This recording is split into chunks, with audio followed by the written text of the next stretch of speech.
Salutations à toutes et à tous, nous sommes le dimanche 22 décembre, bienvenue à l'ouverture de la 22e case de notre calendrier de l'Avent, qui se rapproche de plus en plus de la fin de l'attente.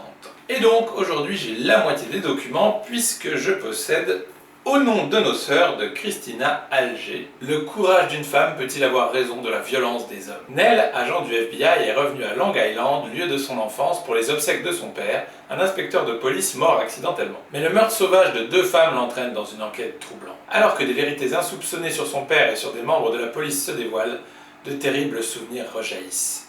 La disparition de sa mère, assassinée quand Nell n'avait que 7 ans. Sur fond de corruption et de drame familial, Christina Alger, l'auteur de Park Avenue, signe un puissant thriller brûlant d'actualité. Best-seller aux États-Unis, Au nom de nos sœurs l'impose parmi les maîtres du genre. Selon Harlan Coben, Au nom de nos sœurs est ce qui se fait de mieux en matière de suspense psychologique, nuancé et plein de surprises que vous ne voyez vraiment pas venir. Christina Alger est mon genre d'écrivain, aussi subtil sur la page qu'elle est réaliste. Et pour le Sunday Times, le roman d'Alger est hautement politique, profondément touchant et palpitant. Donc voilà, plutôt cool si vous aimez les thrillers psychologiques, plein de suspense. Et côté DVD, on part sur une comédie d'Alain Chabat avec le second opus des aventures d'Astérix et Obélix au cinéma, c'est-à-dire Mission Cléopâtre. Cléopâtre, la reine d'Égypte, décide pour défier l'empereur romain Jules César de construire en 3 mois un palais somptueux en plein désert. Si elle y parvient, celui-ci devra concéder publiquement que le peuple égyptien est le plus grand de tous les peuples.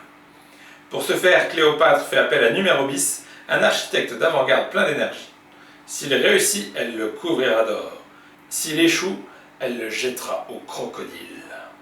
Celui-ci, conscient du défi à relever, cherche de l'aide auprès de son vieil ami Panoramix. Le druide fait le voyage en Égypte avec Astérix et Obélix. De son côté, Amon Beaufils, l'architecte officiel de Cléopâtre, jaloux que la reine ait choisi Numérobis pour construire le palais, va tout mettre en œuvre pour faire échouer son concurrent. Donc voilà, ce second opus est considéré par beaucoup comme un des classiques, mais également la meilleure adaptation d'Astérix et Obélix au cinéma. Donc bref, une comédie pleine de gags à voir et à revoir sans modération. Donc aujourd'hui encore, deux ambiances complètement opposées, avec donc d'un côté de la comédie déjantée et une adaptation de bande dessinée en film, et de l'autre, un thriller plein de suspense psychologique et qui traite des violences faites aux femmes.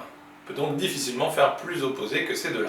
Donc voilà, sur ces bonnes paroles, il ne nous reste plus qu'à vous souhaiter une excellente journée et on vous dit à demain pour l'ouverture de la 23e et pénultième case de notre calendrier de l'Avent. Salut!